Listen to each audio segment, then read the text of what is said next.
Hola, ¿cómo están? Bienvenidos a este espacio psicoeducativo donde trabajaremos las emociones. Hablaremos un poco de ellas, conoceremos sus definiciones, los tipos de emociones y cómo las debemos procesar. En primer lugar, debemos entender que las emociones hacen parte de nuestro ser, de nuestro cerebro. Ellas son las que nos hacen mantenernos en contacto con el otro. Tenemos diversos tipos de emociones que se han ido investigando a lo largo del tiempo, pero para que éstas sean de nuestro beneficio debemos saberlas manejar y para ello explicaré técnicas que nos van a permitir a un manejo de estas mismas. Trataré de hablar un poco sobre las emociones que causan ruido y que generan malestar en la persona, llevándolo muchas veces a tema de consulta. Quédense. ¿Qué son las emociones? Estas son medios o mecanismos de supervivencia que se han desarrollado durante millones de años de evolución filogenética, biológica y cultural. Han sido estudiadas durante años. Daniel Goleman les llamó impulsos para la acción. Quiere decir que todas las emociones son impulsos para actuar, planes instantáneos para enfrentarnos a la vida que la evolución nos ha inculcado, impulsos arraigados que nos llevan a actuar. Cada emoción prepara nuestro organismo para distintos tipos de respuestas. Funcionan como mecanismos de supervivencia y adaptación. Vamos a conocer más a fondo las emociones. Estas son ira, alegría, asco, miedo, sorpresa, tristeza. A continuación, hablaré de las emociones que debemos cuidar y trabajar para que no se conviertan en un problema diario.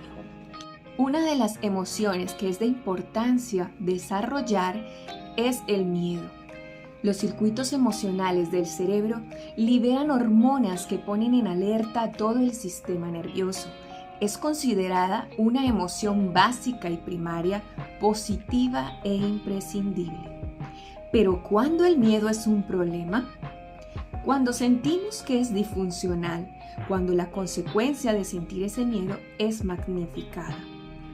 ¿Cuáles son los tipos de miedo? Tenemos un miedo que es funcional, permite que nuestro cuerpo reaccione ante cualquier peligro, es adaptativo. Por otro lado, tenemos el miedo disfuncional. Este miedo es paralizante, es catastrófico, generalmente se puede ver por algún evento traumático o de gran intensidad que sufrió la persona o simplemente por alguna creencia de algo porque le sucedió a otra persona y genera ese miedo creando una visión de túnel donde la persona logra ver solamente algo limitado de la realidad. Pero ¿cómo podemos superar ese miedo disfuncional? Comienzo por aclarar que el miedo no desaparece, ya que como expliqué al inicio, el miedo es una emoción básica, pero sí podemos trabajarla para que ésta sea funcional y más adaptativa. Podemos aprender a manejar y a regular las emociones trabajando los siguientes puntos a nivel terapéutico. 1. La reestructuración cognitiva. Se busca que la persona reemplace las creencias irracionales por pensamientos más adaptativos. Se lleva a detectar los pensamientos automáticos registrando los mismos. Otro punto que se trabaja en terapia es el afrontamiento. Este busca afrontar el miedo para eliminar la conducta de evitación antes de que el miedo se convierta en una fobia por no gestionarlo correctamente. Cuando la persona se enfrenta a algún miedo, todo su sistema nervioso se ve afectado. Hay sudoración, palpitaciones excesivas, ansiedad, se ve el cuerpo totalmente tensionado. Para eso, en psicología usamos técnicas de relajación, de respiración, donde la persona empieza a ser más consciente de su cuerpo, de su respiración para poder controlar esa ansiedad que le causa estar frente a ese estímulo que le genera miedo. A su vez, junto con el paciente se hace una construcción de jerarquía de miedo. También se lleva a la persona a una desensibilización del mismo.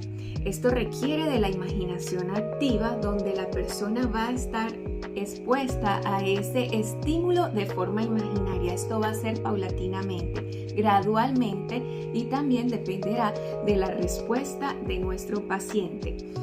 Después se puede poner a una técnica que es de exposición cuando ya esta ansiedad ante el estímulo haya disminuido. Otra emoción que es importante trabajar y que se ve cotidianamente es el manejo de la ira. Esta es una reacción de irritación o furia que se presenta cuando nos sentimos vulnerados, maltratados, generando indignación y enojo.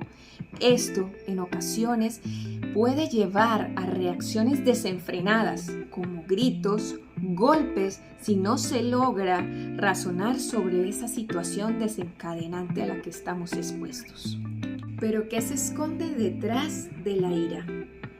Sentimientos de rechazo, de miedo, de decepción, frustración, heridas emocionales no procesadas, sentimientos de autodestrucción, odio o rabia por el otro.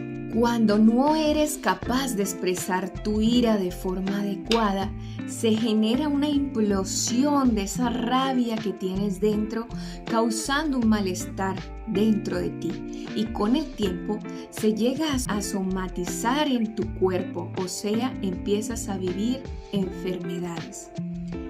Pero también cuando estallas con el otro, se genera violencia, comienzas a soltar palabras hirientes y con rabia que lastiman al ser querido que tienes frente, o simplemente llegas al maltrato físico.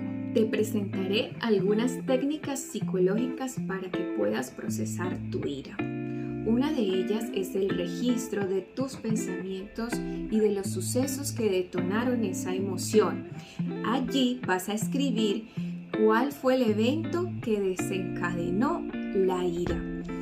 ¿Qué pensaste en ese momento y cómo fue tu reacción? Con la finalidad de analizar esas reacciones y esos pensamientos automáticos que por lo general son distorsionados. Estos van a alterar la realidad de lo que tú estás percibiendo. La técnica importante es la visualización. ¿Cómo quisieras responder ante un estímulo que te haga explotar de esa manera? Vas a visualizarte haciendo una comunicación asertiva con el otro. ¿Cómo deberías reaccionar ante tales situaciones? Es indispensable que hagas parte de ti la respiración consciente. Este tipo de técnica te van a ayudar para poder controlar esas reacciones ante esta emoción. Te permiten también poder pensar, poder relajar tu cuerpo ante estas situaciones. A su vez, vas a empezar a hacer técnicas de relajación.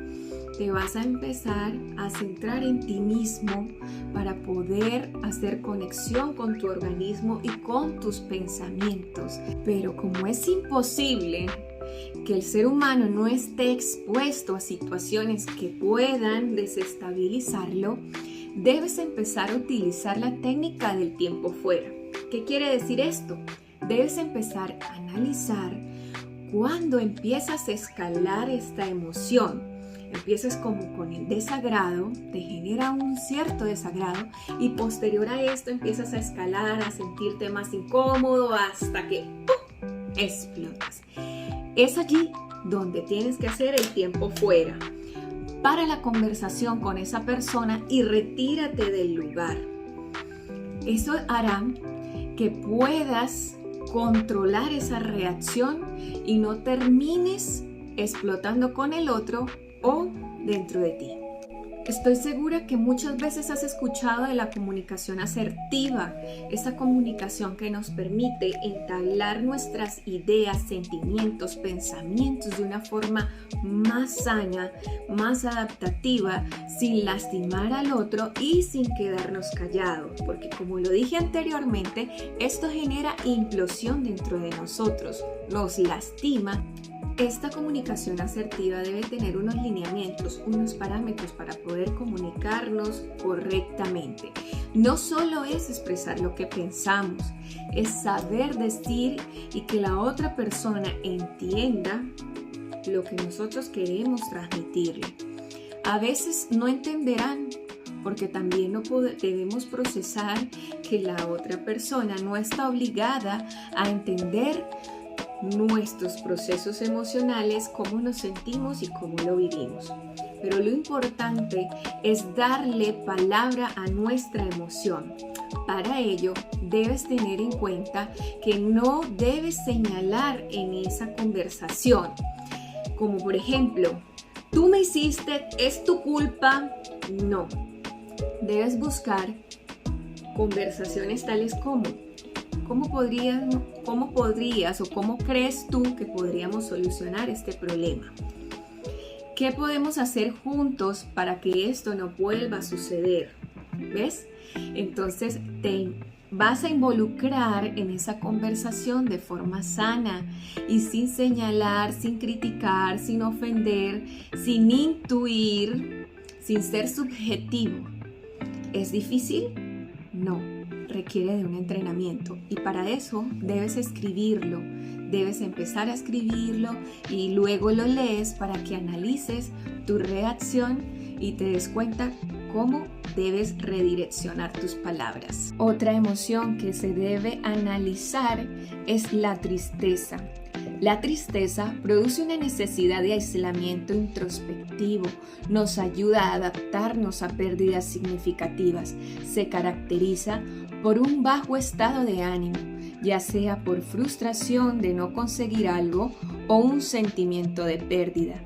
Pero cuando esta emoción es persistente y a su vez está acompañado de pensamientos que distorsionan la realidad, puede llegar a generar depresión, que según su grado de intensidad, daña la calidad de vida de las personas en todos sus ámbitos.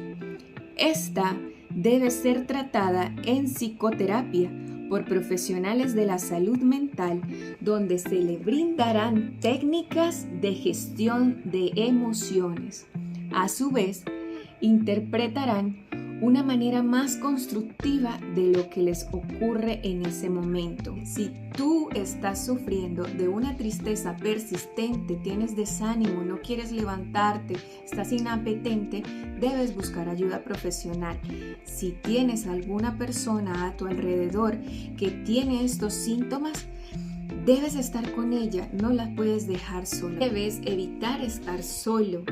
Tienes que rodearte de las personas que te amen, que te estimen y también para estar en comunicación. Esto permitirá que tus pensamientos no sean persistentes frente a ese estímulo que te genera esa tristeza. A su vez, debes buscar actividades que te hagan sentir más activo. Sé que no querrás salir, que no querrás compartir, pero debes hacerlo. Aparte que el realizar algún ejercicio permite una liberación de endorfinas y serotoninas que va a favorecer ese estado de tristeza en el que te encuentras. Busca registrar esos eventos que te generan tristeza. Busca escribir cómo te sientes. Drena esa emoción. Si quieres llorar, hazlo, es válido, tienes que descargarlo, tienes que dejar que tu cuerpo se exprese.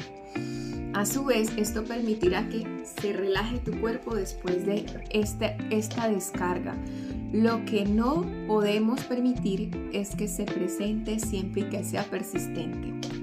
Busca hacer actividades que te gusten, como salir a caminar, salir a comer un helado, compartir con una amiga, un amigo, ir a un cine, salir a montar bicicleta, o simplemente sentarte en la grama o el pasto a leer un libro.